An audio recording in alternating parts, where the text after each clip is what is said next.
Please welcome to the stage, Kim Nelson, Independent Board Director of Colgate-Palmolive Company, Cummins Incorporated, and Tate and Lyle PLC. Darcy Brown, Senior Director, DEI Strategic Partnerships at ServiceNow. Moderated by Angela Reed, Leadership Development Program Manager at ServiceNow. Good afternoon, everyone. Wherever you are in the world, you've come to the right place. So thank you so much for joining us. My name is Angela Reed. I'm a Leadership Development Program Manager at ServiceNow, where I design, build, and facilitate engaging professional development programs for our leaders at all levels. ServiceNow is also a proud sponsor for the Power of Women at Work conference. Today, I have the pleasure of being your moderator for the Executive Presence and Black Excellence panel discussion. It's an honor and privilege to have this discussion with the two dynamic and incredible panelists, Mrs. Kim Nelson and Darcy Brown. So introducing our amazing panelists today, Kim Nelson is the former Senior Vice President for External Relations for General Mills. In this global role, she was responsible for the corporate brand, consumer relations, issues and crisis management, communications, sustainability, philanthropy, and stakeholder relations. Through Kim's 29 years at General Mills, she held a series of leadership operating roles, including serving as president of the Snacks Division. Kim was a founding member of General Mills' Black Champions Network and co-founder of the company's Women in Marketing Network. Kim retired from General Mills in 2018 and currently serves as an independent board director at Colgate-Palmolive Company, Cummins Inc., and Tate and Lyle and PLC. Welcome, Kim. Thank you. And I also have the pleasure to work and partner with Ms. Darcy Brown at ServiceNow. Darcy Brown is the Senior Director of DEI Strategic Partnerships at ServiceNow, where she is responsible for identifying and developing strategic relationships with key external organizations and ServiceNow customers to advance the company's DEI narrative, provide inclusive professional development opportunities, and help to open new channels for business growth. In her previous role, Darcy was responsible for the company's inclusive talent attraction strategy through multicultural recruiting partnerships that helped the company achieve year-over-year success in exceeding diversity hiring goals. Prior to joining ServiceNow, Darcy built her career to leading reputation management, corporate communications, and supply chain communications with a Fortune 500 company and as an entrepreneur. Darcy describes herself as a unique combination of storyteller and positive change agent, an effective communicator that sees opportunities where many cannot, and I can attest to that. Welcome, Darcy. Thank you. So as you see, these panelists are successful, distinguished, and they definitely deserve their flowers, and we have the honor of hearing from them today. So I'm so excited for this topic, executive presence and Black excellence. So starting with executive presence, which is generally defined as the quality of a leader that makes those around them feel that they are in control, confident, and willing to lead others. So it's the set of qualities and behaviors that convey competence, confidence, and credibility in the workplace. But let's dig a little deeper. So we're going to get into it about Black women and executive presence. Starting with you, Kim, how would you define executive presence for yourself, and what are the qualities that embody it? Sure. Thank you so much, Angela, and welcome to everyone here. Thank you for having me be a part of this important discussion. It's a topic that is quite squishy and vague, and the first time you hear it, you're thinking like, what are they talking about? You know, nobody ever describes it, so I'm glad we're talking about it. In my mind, executive presence is all about how you show up and your ability to command a room. And I think there are a few different aspects to this. There's a physical piece to how you show up, you know, the way you use your body and your appearance, how you enter a room, how you position yourself? Are you kind of shrinking, or are you comfortable just coming and sitting in a seat that maybe feels intimidating to you, but you don't show it? You know, how you speak, are you speaking very assertively? You know, all of that. And that's why it's so squishy, is part of, I think, what people mean when they talk about executive presence. And then I'd say, apart from the physical aspects of what you look like, how you dress, how you use your body, I would say there's an emotional component to executive presence. And to my mind, that's about your confidence, your calmness, your steadiness, your the way you seem focused. And we want to get into this a little bit more, because, you know, the world that we live in these corporate settings, doesn't like a lot of emotional highs and lows and, you know, moods going here or there. I think for leadership, we like people who are steady, Freddy, and not jerking the team around here or there. So that's part of this executive presence conversation. And then I'd say the last piece is just sort of intellectually how you show up. Do you have that intellectual honesty where if things aren't going well, you're just pretty forthright and candid about it? Or are you always trying to hide things, or, well, let's wait and see if it gets better? You know, can people trust you to bring the bad news forward? When you interact with others, are you listening for understanding? Or are you always racing to show how smart you are? I mean, that's another piece of it. Asking good questions, disagreeing respectfully, knowing how to take a comment that is so off the wall it makes no sense at all. How do you take that comment in the right way? You know, oh, I hadn't thought about that. That's interesting. You know, is there a way that you can graciously receive and set aside things that are kind of don't need to be chased down? So I'd say those are some of the things that come to mind when I think about defining executive presence.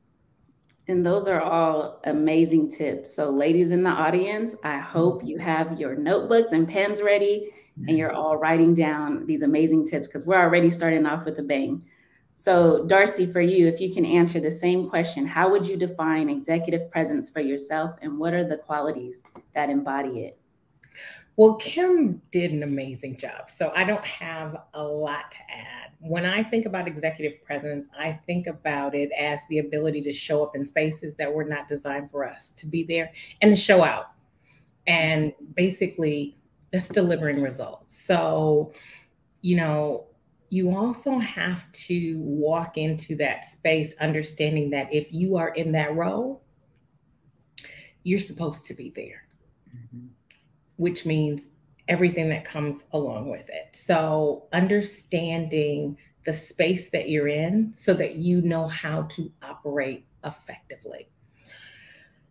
And leverage that Black girl magic when you get in that room, which allows us to read that room and be able to own that room. And many of us do that. So when I think about like understanding the space that you're in, it means like taking a moment, to Kim's point, and taking a pulse of the corporate culture that you happen to sit in, because navigating those spaces effectively puts you in more and more rooms, and it allows you to keep that door open for others. Bless you. You know, I have had the opportunity to learn from professional women who have been gracious with their time and with their knowledge and with their experience. And a lot of them came from the ELC. And I took that, I built my toolbox, I try to pull from it. And I also try to share it with others. I do realize that we confront biases every day. And I know we'll kind of get deeper into that. You know, from the way you dress, my hair on any given day, I can have an afro to a afro puff to straight hair. That in no way diminishes my ability to do my job effectively.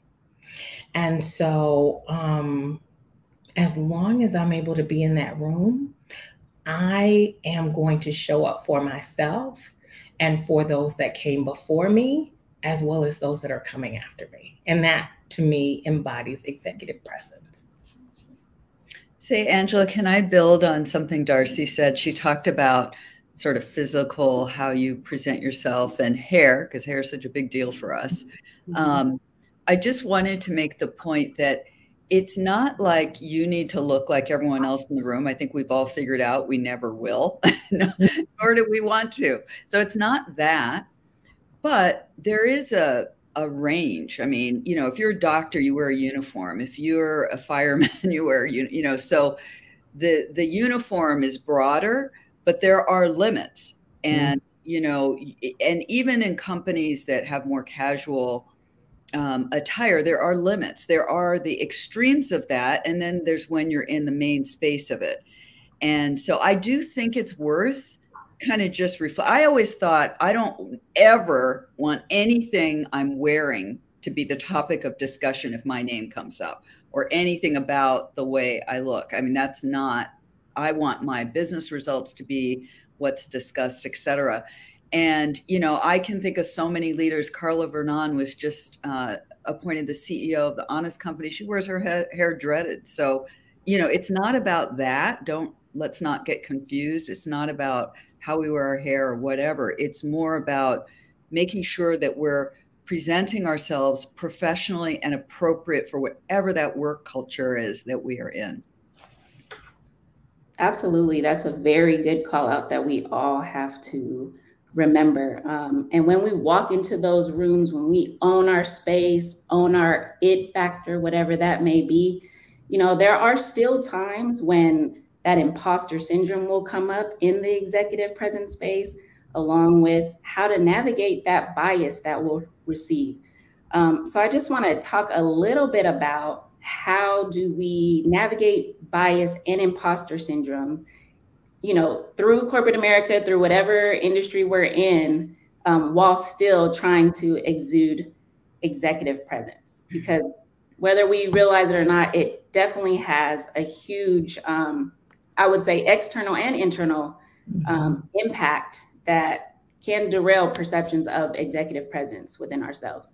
So let's start with you, Darcy. If you would just share an example of where navigating bias has played in your career, and what techniques have you used to combat that? Well, navigating bias is something that has happened throughout my career. Prior to me joining ServiceNow, I worked in an engineering company in the Midwest in Wisconsin. And I was responsible for preparing leaders to speak with others, to present, to speak to the media. And I had the challenge of being the only one that looked like me many, many times. And I'm presenting to male engineers, and I'm helping them improve how they speak to others. When you walk in those rooms, if you are not prepared, if you are prepared, there are going to be assumptions about you before you open your mouth. You can't change that. What you do is make sure you do the work before you walk into that room to help them understand that whatever bias they may have towards you and your ability to be in that room, you make it very clear that they can feel and think however they choose to. You have earned the place of where you stand. You think about the imposter syndrome. It's something I still struggle with. There are times that I question, am I the right person? Am I there? It's tough, but for me, you have to draw back on the idea of you would not be here if you weren't supposed to be here.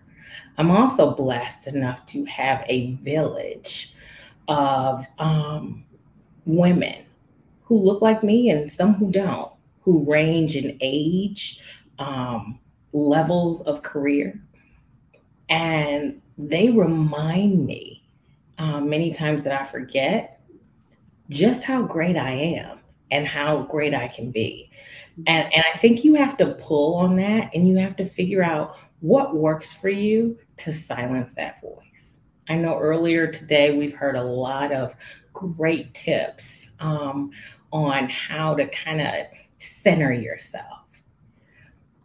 Don't let people knock you off your square, and don't let people outwork you, because those are things that make the difference. And those are how you fight that bias that you run up against. And that's also how you start to quiet that imposter, that feeling of imposter syndrome that many times we run up against. Absolutely. And I'm just listening to you, I'm taking it all in because you're speaking to my soul right now.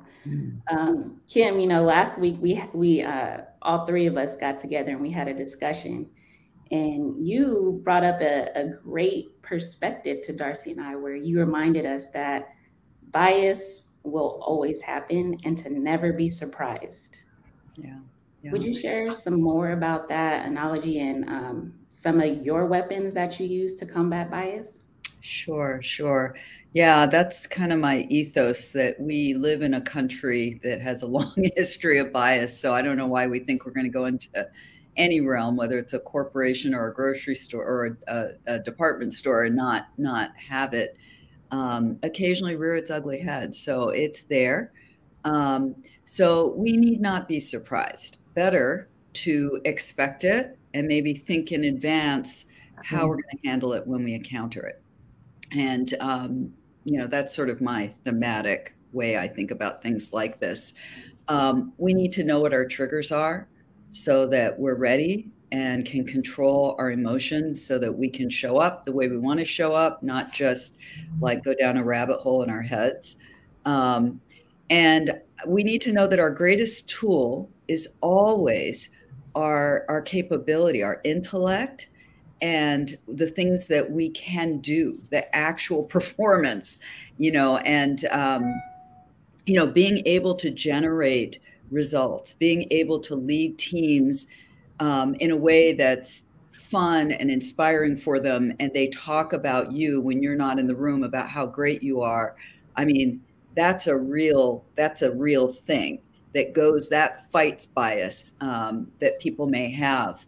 And I think the other piece for me has always been preparation.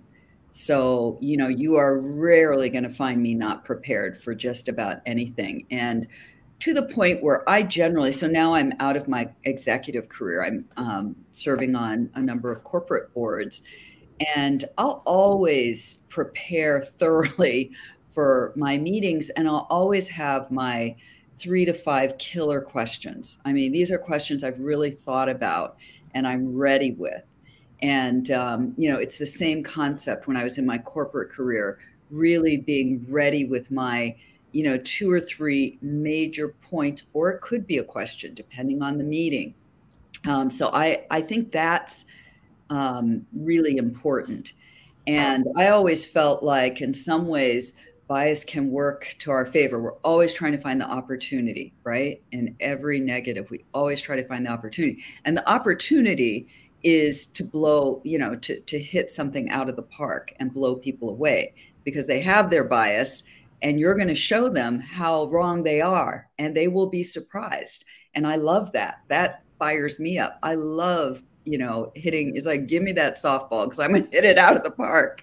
So, so much of it is, I think, being ready and not letting it rattle you, and being prepared to do your job extraordinarily well and lead well. Because that's about the only thing that really shuts it down is results.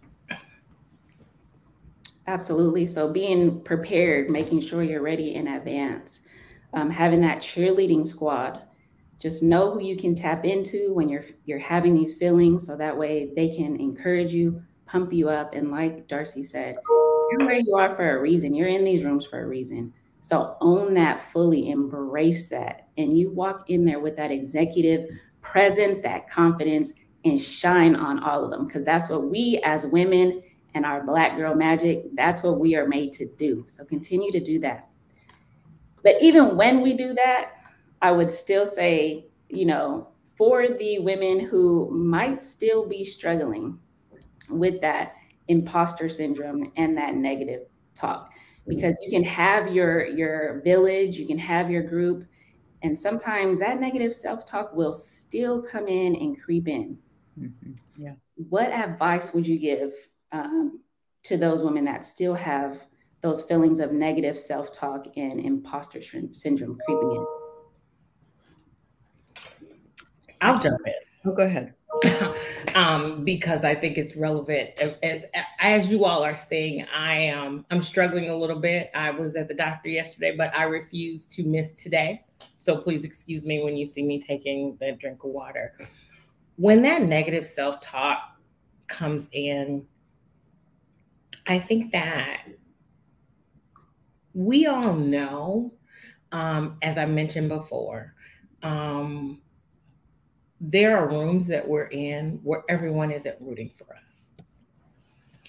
Having the mental and emotional fortitude to take a beat and remember who you are, I think that starts to change the dynamic.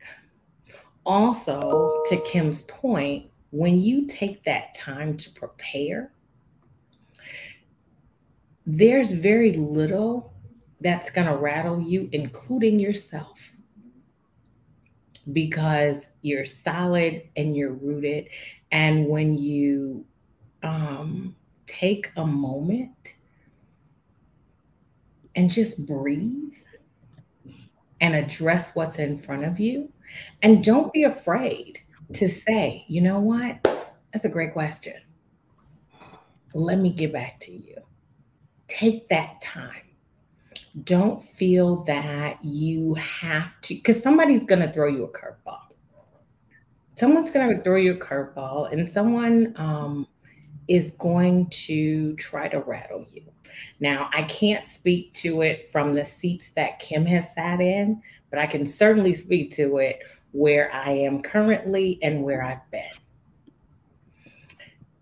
You got to find it within yourself. You got to build your tribe and your village, and you have to lean on them, especially when you're getting ready to do something big and new and different. And quite frankly, you got to figure out how to do it afraid. I spend a lot of time doing things afraid. But you know what? Once you step out there, you'll see those that are there to support you, and you'll see what you have done to get you ready for where you are.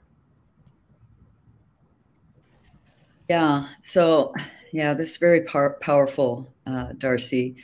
And imposter syndrome is just a thing, many women, people of color, struggle with it. Many white men struggle with it. It's out there. And again, eyes wide open. We know it's out there. It's not just us. So that's, I guess, probably the most important thing to realize. This is just something that happens in our minds. And you can't fight negative with negative. So you have to fight negative with positive. And I'm a big believer in the power of positive affirmation and our internal self-speak. And there's a book, one of my favorite books was written by Michael Singer, and it's called The Untethered Soul. And it really breaks down how our psyche is put together and how our brain feeds us all this garbage. And we really have to learn how to take control of our brains. And, when that garbage comes out, you set it aside and then you begin your affirmation. And, For me, I can tell you what my sort of self-speak is, and it always was in my executive career. I had these little phrases. One of them was "put me in, coach," and "put me in, coach" for me meant I'm ready, I've got this, I can do it. It was my way of saying I want the job, I want it. I don't care if nobody else wants it. I'm going to take it. I'm going to rock it. Another one was, Kim, are you ready to play with the big boys? And that was my sort of challenge to myself. Like, are you going to play or are you going to play? That's why you're working. That's why you're doing the prep. That's why you're going to be, I may not be the brightest bulb on the planet, but nobody's going to outwork me. It was kind of another one.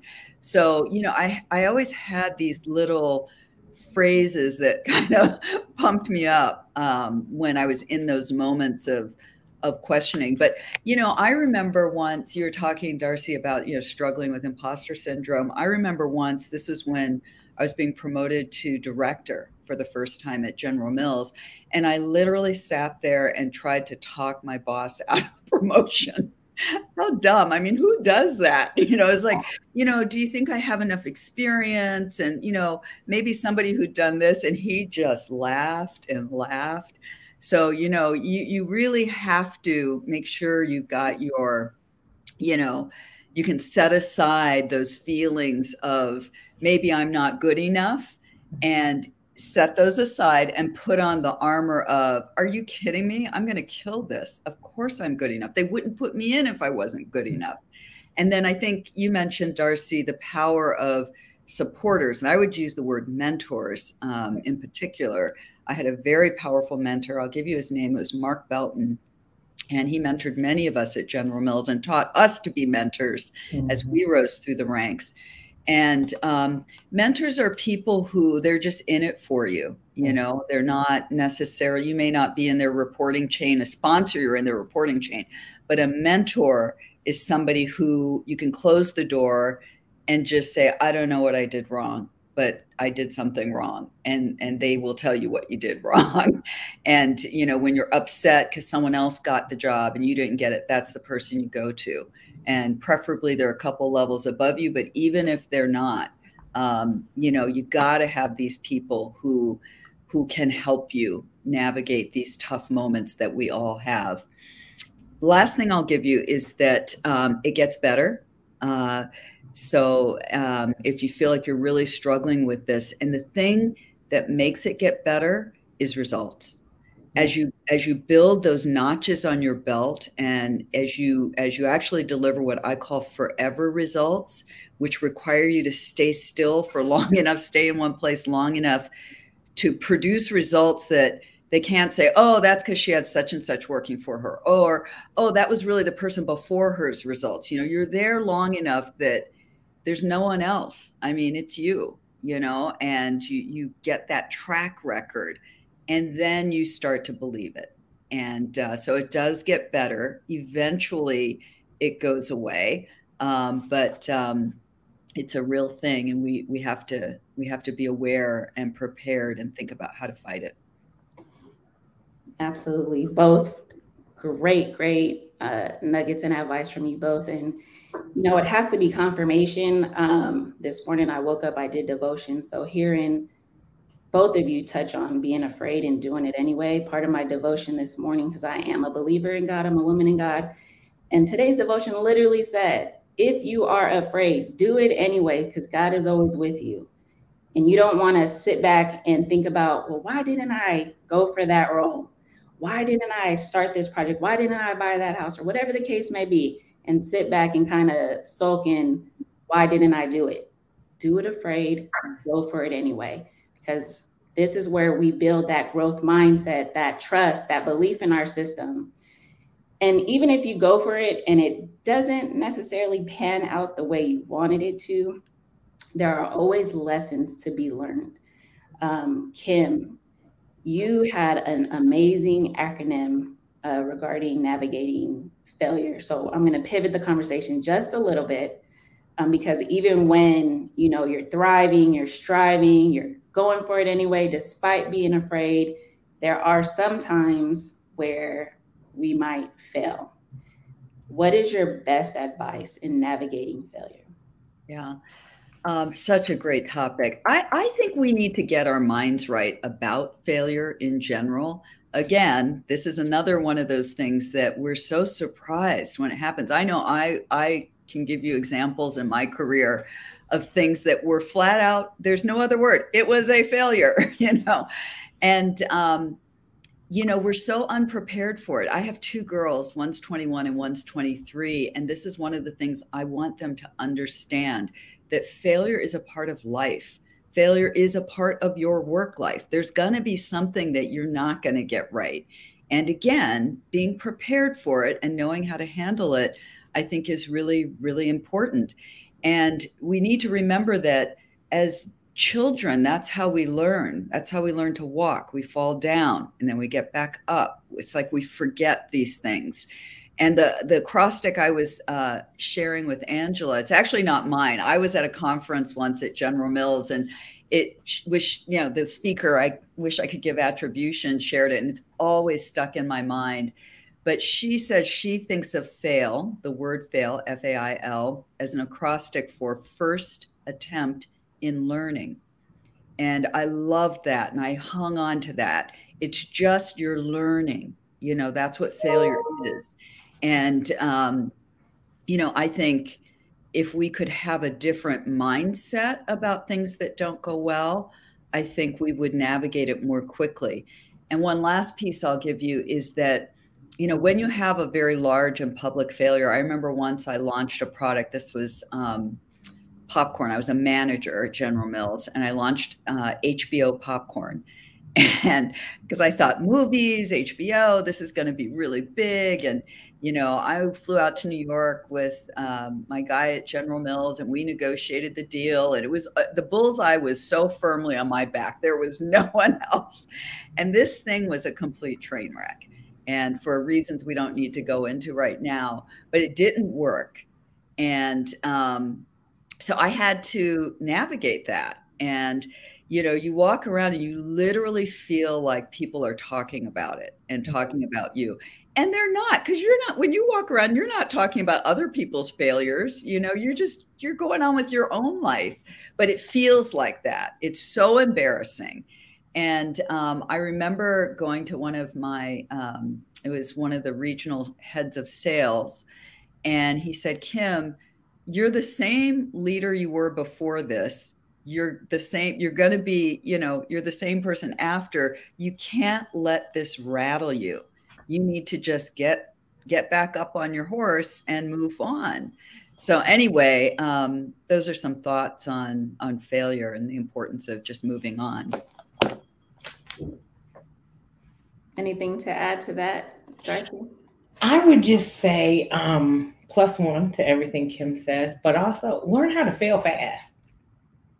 To Kim's point, we take failure when things happen, we spend so much time focusing on the failure versus focusing on the lesson. Because one thing about learning how to fail fast, it is definitely a mistake you will never make again. Because if you take that moment and realize the learning that comes along with the failing, and also remembering it takes a lot of gumption to even put yourself out there to fail. Think about the number of people who don't. Some people are like, oh, I've never had a loss. Well, then that means you've never stretched and you've never reached and you've never gone and tried something different and threw out an idea and stretched yourself. Failure happens. Yes, in the moment, it feels horrible. Take the time, mourn the loss, and keep it pushing. Because we as Black women, we don't have time to sit and just wallow. We have too much to do. And it's going to happen. Yeah, I like that. Executive presence is owning that as well. Yes. You own that, you take accountability, you move forward, move fast, learn from it. Yeah, can I just build on that point, Angela? You can gain points on how you fail, So you can gain points on how you fail. You gain points when you win, you gain less points when you fail, but you can gain points on how you fail. And it's exactly what you just said, Angela. Are you upfront and forthright and honest about what happened and what went wrong, what we learned, and how you're going to fix it? You know, or are you the last person to admit it failed? Mm-hmm. You know, so can the company trust you to do what's right as quickly as possible if it's not going the way, if the assumptions were not correct?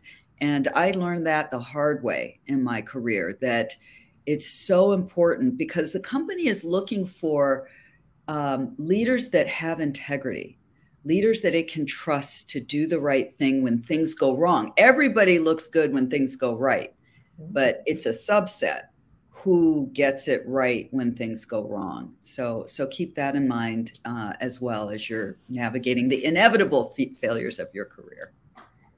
Yeah, so we've talked about navigating bias, imposter syndrome, failure. So I want to pivot just a little bit more. And since we're all career and business women here, let's also infuse and talk about the importance of business agility and how that relates to executive presence and Black excellence. So Kim, I'm going to go ahead and have you start us off. If you can just give us some examples of business agility, any major projects that you want to, discuss, and how you've pivoted.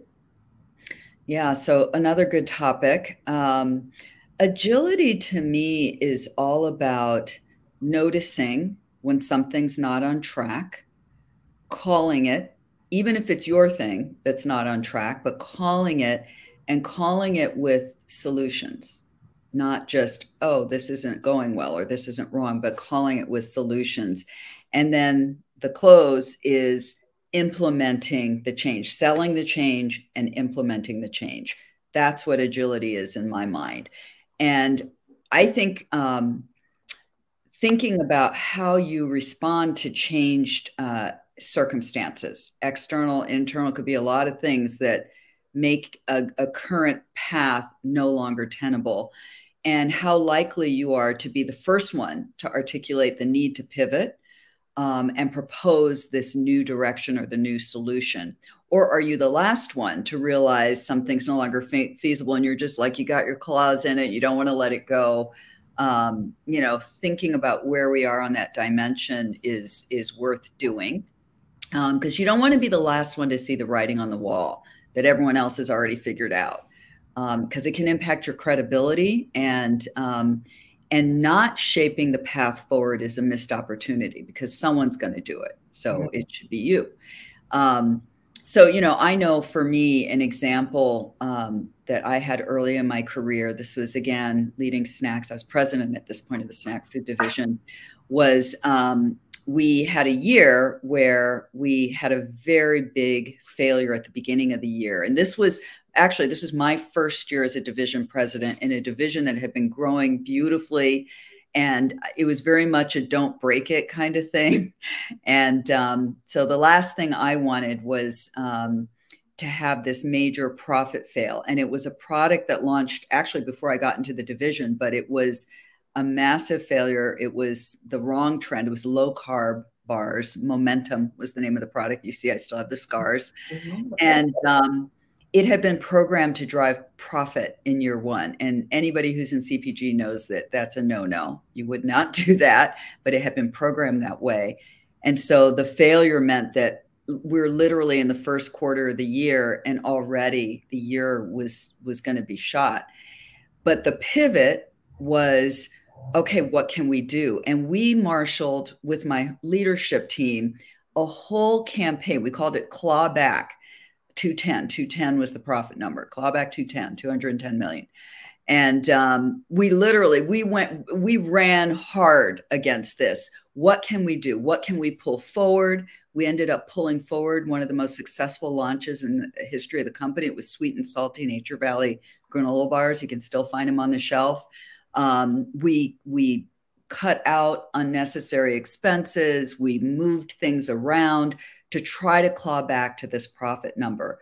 And so That's an example. That is one of my proudest examples of moving quickly, rallying the team around a new goal, and going.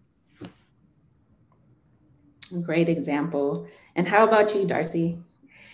Well, I operate in a different space than Kim. I applaud her for, it sounds like she's navigated some pretty tough waters. But I think wherever you sit, whatever you do, when you think about, you have to think about and be aware of the macro and micro environments that we sit and operate in.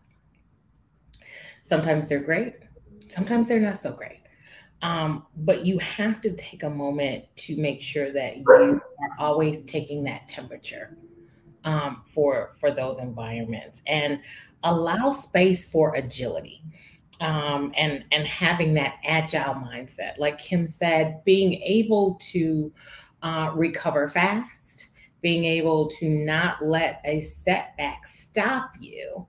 And I mean, you're able to generate a product that is still living on after you have kind of left the stage, and you're still able to tie that back. That's having that that business acumen, that business agility. And then finally, you have to realize that operating in that space and with that mindset, it's not always comfortable, but it's necessary in order to do business, in order to continue to thrive with your career. And, you know, one thing I continue to go back to is it's necessary to open the door and keep the door open for those that come behind you. Absolutely. And that's what we are all here to do, to bring our sisters through that door with us. We are our sister's keeper. So speaking of our sisters, and we've, dropped a lot of golden nuggets today, but I also want to speak, because both of you are very distinguished, you're very successful, accomplished. What about the women who are earlier in their career, even mid-level, and still trying to figure it out, still trying to learn, still trying to grow? Can you just share, in your earlier in your career, what do you wish you would have known? Oh, that's a big question. That's a big question. I'm going to jump. I'm going to do this because I'm going to be honest, I'm still trying to figure it out. It's like, so I don't want anyone to think that I have this figured out at all. What I wish I would have known or done, or not stopped doing early in my career, is reaching out to those that are at the levels I wanted to be in, whether it be 20 years from now. I was working for a major beer company. I was an intern. And I remember I reached out to the highest ranking Black man at that company. And I scheduled some time because at that time I was bold. I just reached out and I wanted to know. And I sat down with him and I had my questions prepared. And one of them was, what advice would you give me at this point, or where, for me to be able to ascend at the highest heights? And I'll never forget his response to me was, well, you just got to work. And I said, that's it. And I kind of got turned off, and I stopped. I stopped reaching out. I stopped trying to learn, because I said, well, clearly when people get to this level, they have nothing for you until you reach a certain level where they're ready to talk to you. If I could get back that time and those opportunities, for me to be as bold as I was then, and I've grown back into, I can't imagine where I would be. I can't imagine how much more quickly I would have been able to shape and continue to refine my executive presence. So I say, for everyone on this line, ask. if people don't give you what you need, or they don't make space to help you, or at least impart words of wisdom for you, those aren't your people. But that doesn't mean that you can't find your people. You won't find them if you don't ask. So, I mean, you know, in the call with Kim, I immediately was like, hey, can I connect with you? Because I also see that she's been where I'm still trying to go. So being humble enough to say, hey, I want to learn. That is something I would continuously tell. And I know I've told you, reach out. Great advice, Darcy. A few things come to mind, things I wish somebody had told me at the beginning of my career. One, and probably the biggest thing, is that you are enough as you are. And, you know, I think earlier in my career, in those years of, you know, trying to find my footing, and, you know, I was back in, you know, I started at General Mills in 1988. So I know I'm dating myself here, but you know, the suit with the pussy bows, all that stuff, you know, so you're trying so hard to fit in. But you know, the truth of the matter is you're never really going to fit, meaning that you're never going to be just, you're going to be different. I always felt like, the big revelation in my career was to lean into my difference. Like, yeah, I am always different. I'm a mom. I got kids. You know, there are a lot of ways I'm different. I'm a Black woman. I'm super involved in the community, you know, and kind of using that as part of my brand. My brand was a very unique, broad brand, and leaning into that. So that's the first one. You are enough as you are, and you might not want to waste all that energy trying to be like, you know, what the norm might look like, because you're probably not going to succeed. You might want to try to be your best self. So that's the first one. The second is, I wish someone had explained to me the importance of broadening experiences. Experience is everything in these corporate environments. The broader, the more opportunities. If you can do a turnaround, take that. Don't be thinking, I don't want that job because that business isn't doing well. Be thinking, thank you, Jesus. This is something I can turn around and create, you know, really build my career off of. And I had the privilege of working a turnaround, and that's what gets you on the map. That's what gets you on the radar screen. And that's what gets you the skills, the actual, how do you do it stuff. So I think global, I never got to do a global, like live in a foreign country. I had a global assignment, but not living abroad. I wish I had done that. So if you ever have that and you're thinking, oh, how do I do it? Can I do it? Boy, that's a killer to do. Cross-functional assignments are great. So the actual experiences you have are what prepare you for those bigger roles. I guess that's what I'm trying to impart. And then the third thing is that it's not about me. And, you know, it's really about the people who you're leading. So early in your career, it feels like it is about you because you're an individual contributor and, you know, you're just trying to get your results. But over time, you start to lead people, and being able to unlock what they have is what's going to drive the results. You will not have enough time to do all of their jobs. And by the way, they won't want to work for you either. So, you know, that for me was another seminal moment, that real like in the gut understanding that, you know, yeah, I've got some good ideas, but I'm never going to have as many ideas as all the people who work for me combined. And so how do I unlock what they have to give? You know, how do I provide that supportive work environment? How do I provide that mentoring, the support, the training, the assignments, all of that? So that's the third thing I feel were big moments that, you know, maybe I don't know where people are in their careers. Maybe you've hit these already, but they were big for me on my trajectory. As far as specific to executive presence, you know, I think modeling on people who you like, leaders who you like, their presence and you like the way they lead, that's something that I did. So you're always building your leadership toolbox. You're always interacting with leaders and you're thinking things like, oh my God, that was such bad behavior. I'm never going to do that. Do not let me ever do that. And then you see someone do something that's so powerful and disarming, and you tuck that into your toolbox. Like, what does that look like for me? How would I do that? And you're going to do it your way. You're going to create your own brand, your own leadership persona, and it's going to vibrate on your own energy. But you're taking ideas for how people, present themselves to the world.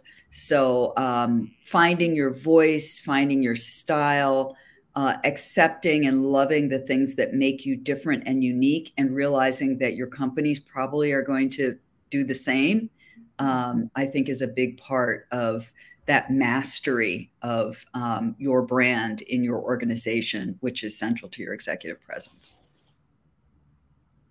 Beautiful. I hope you all are taking this all in, wrote your notes. If you have to catch the recording, please do, because this is information that will bring so much value and last a lifetime as we just navigate through our journey.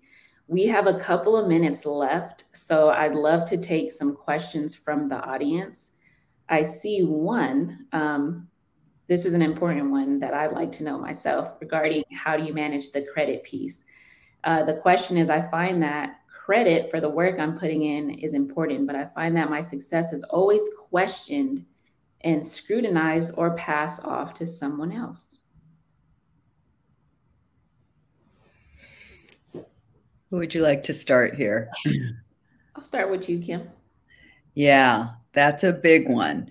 And I'm just going to broaden it. So there's credit, and then there's the idea that you just said, and then you're in the room and literally somebody else says it, and the response is, that's a great idea. I mean, yeah, this kind of stuff is really hard and really tricky. And if it's a boss taking credit, that's tricky too.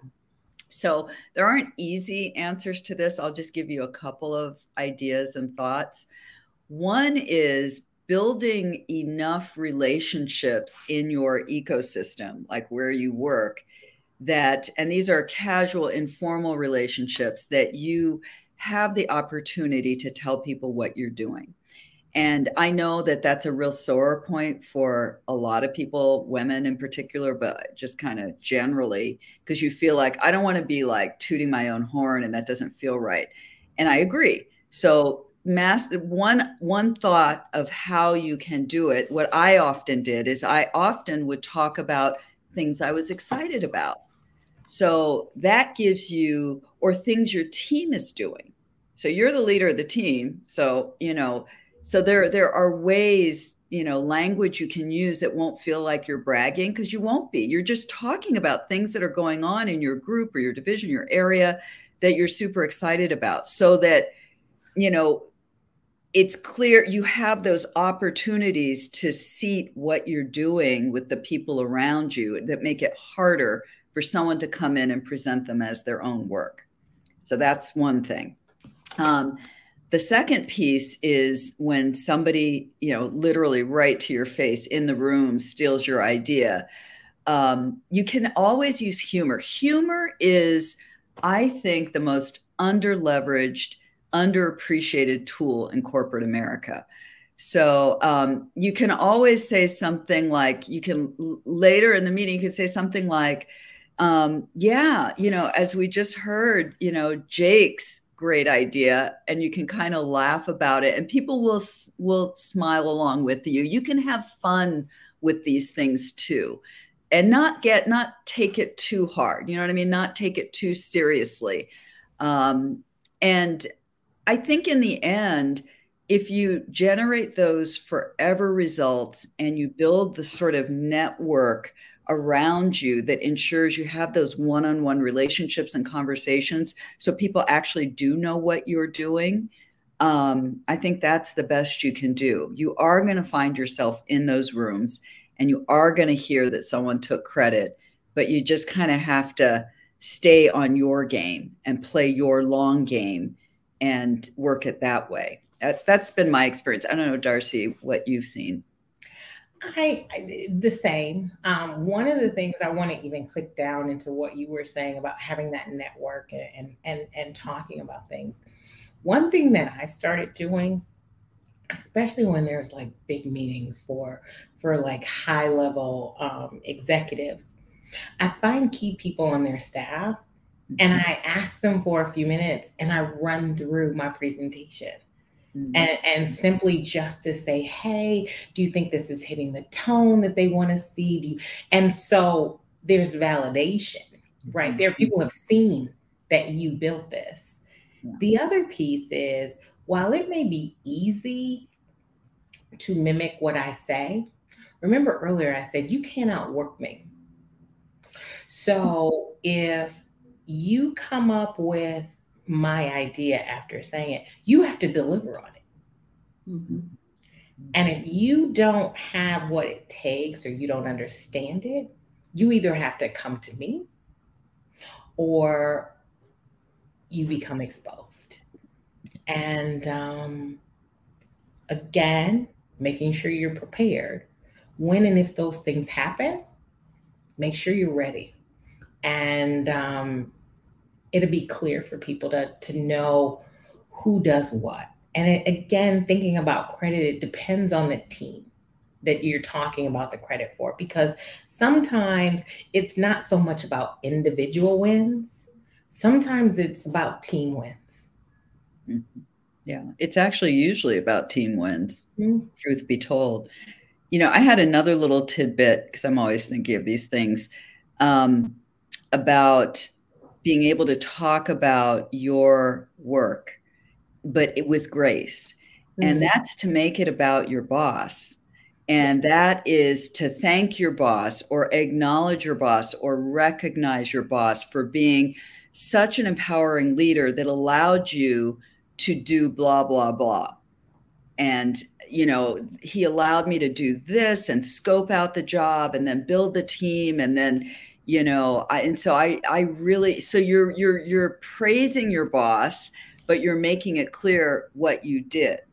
And so, you know, there are all sorts of techniques. So it's a pain that we even have to be thoughtful about this stuff, honestly. But I don't know. These are like tricks of the trade in my, I don't know. And maybe it's different nowadays, but these were things that helped me to be able to have my space. Mm-hmm. Absolutely. And that's still going on to this day. So everything that you and Darcy have mentioned is helpful for all of us to continue to go on. I'm sorry, and I didn't mean to cut you off, Darcy. Did you have a last word that you wanted to say? No, I just was going to tell Kim nothing has changed. Yeah. One thing that I wanted to add in there, mentioning about the bragging and talking about our success. I had attended a workshop. It's called the I Am Remarkable workshop with Google. And it's specifically for women and women that are underrepresented, so Black women. And they just encouraged and empowered us to make sure you do talk about your successes. One thing they said is, it's not bragging if it's facts. Mm-hmm. So remember that if it's a fact and you brought those results, you created that, make sure you talk about it, because our other counterparts, they aren't afraid to speak up in rooms and say what they've done, whether it's an individual or a team thing. So we shouldn't be afraid either.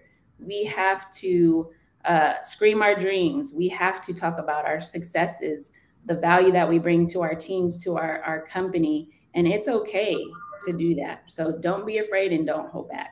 And that, ladies and gentlemen, or just ladies, because this is the ladies in the place today, that is going to be our wrap up for our session today. So before we wrap it up completely, are there any last words, Kim and Darcy, that you want to leave the audience with today? We'll start with you, Darcy.